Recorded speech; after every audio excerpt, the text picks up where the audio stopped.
Part 6. What is God's plan to restore us? We sin because it's our nature to do so, and this depravity continues to be transferred to our own children, who in turn pass it along to theirs in a never-ending chain. But God provided a way for this chain to be broken. You see, we are no surprise to God. He knew before Adam and Eve ever sinned that they would choose this path of disobedience and independence, and that future generations, including you and me, would inherit their nature.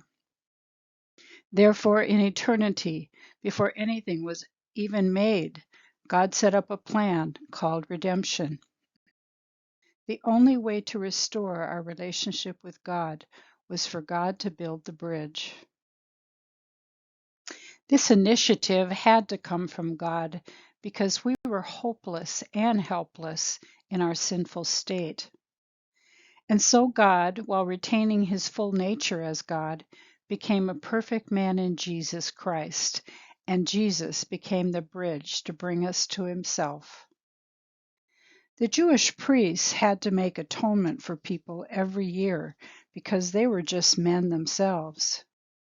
But Jesus made atonement for us only once, and he did it for all time because he was man and God. The Apostle Peter wrote this, "For Christ also died for sins once for all, the just for the unjust, so that he might bring us to God, having been put to death in the flesh, but made alive in the Spirit." In the next video, we'll talk more about how Jesus was able to do that.